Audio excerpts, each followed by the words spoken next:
किया।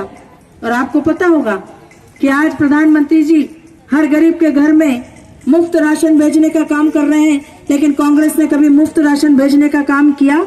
कभी नहीं किया। किसी गरीब के घर में मुफ्त राशन कांग्रेस ने नहीं किया, क्योंकि कांग्रेस कभी गरीबों को मदद करना चाहती ही नहीं थी। आज हम कह सकते हैं कि जब से मध्य प्रदेश में भारतीय जनता पार्टी की सरकार बनी, पूरे प्रदेश की तस्वीर और तकदीर बदल गई। लेकिन कांग्रेस के जमाने में हमारे ये युवा साथी बैठे हैं ना, इनको नहीं पता, इन्होंने तो भारतीय जनता पार्टी का सुशासन देखा है। लेकिन हमारे बुजुर्ग जो बैठे हैं वो जानते होंगे कि 2003 के पहले का मध्य प्रदेश कैसा था।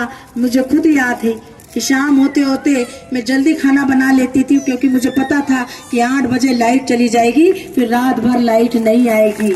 और यह उस समय राजधानी की यह हालत थी कि हमारी राजधानी में लाइट जाती थी।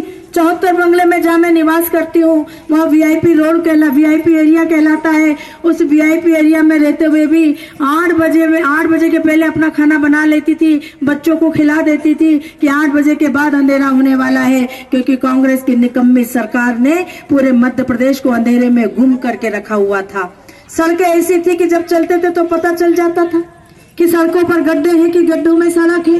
कोई अन्य राज्य से मध्य प्रदेश की सीमा में प्रवेश करते थे तो हमारी गाड़ी हिचकोले लेने लगती थी और पता चल जाता था कि हम मध्य प्रदेश में आ गए। अब मध्य प्रदेश की सड़कों को आप देखो तो सही, एक जिले से दूसरे जिले तक आप जब जाते होंगे तो देखते होंगे क्या चमचमाती हुई सड़कें बनी है, क्या सनसनाती हुई गाड़ी हमारी जाती है। ये भारतीय जनता पार्टी की सरकार है जिन्होंने पूरे मध्य प्रदेश को एक बेहतर इंफ्रास्ट्रक्चर देने का काम किया। आज लाइट की स्थिति आप देखिए, हम 24 घंटे लाइट दे रहे हैं। 18,000 गाँव में हमारे आजादी के बाद आज तक हमारी लाइट पहुंची नहीं थी।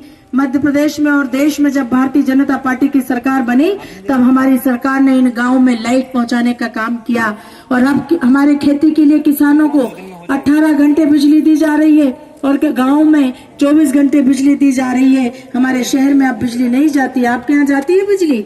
नहीं जाती। किसी के यहाँ नहीं जाती, क्योंकि ये भारतीय जनता पार्टी की सरकार है। इसलिए जोरदार तालियां हम अपनी सरकार के लिए बजाएं कि वास्तव में ये आपके द्वारा चुनी हुई सरकार है जो एक बेहतर वातावरण आज मध्य प्रदेश में तैयार करके हमें एक अच्छा जीवन देने का काम कर रही है। और इसलिए ऐसी सरकार को बार बार हमें आशीर्वाद देना है, बार बार ऐसी सरकार पर विश्वास व्यक्त करना है। हम जब भी कभी चुनाव आए, हमारे बीच में अभी फिर चुनाव आने वाले हैं, विधानसभा के चुनाव, अभी नगर निगम के चुनाव आए, तो आपने बहन मधु को यहाँ से अपना पार्षद चुना है, आपने भारतीय जनता पार्टी को अपना आशीर्वाद दिया और आज देखो विकास यात्रा लेकर हम आपके बीच में आए हैं, इतनी सारी सौगातें देने के लिए। अकेले यहाँ संजीवनी क्लिनिक तो खुलेगा ही खुलेगा, लेकिन जैसा मैंने कहा कि 33 लाख के भूमि पूजन हम कर रहे हैं। 21 लाख का Sanjivani clinic, Gopal Nagar sector A में पेविंग ब्लॉक, टाइल्स एवं पुताई का कार्य 2 लाख का, और मकान नंबर 283 से तिवारी जी के घर तक सीसी सड़क का गोपाल नगर में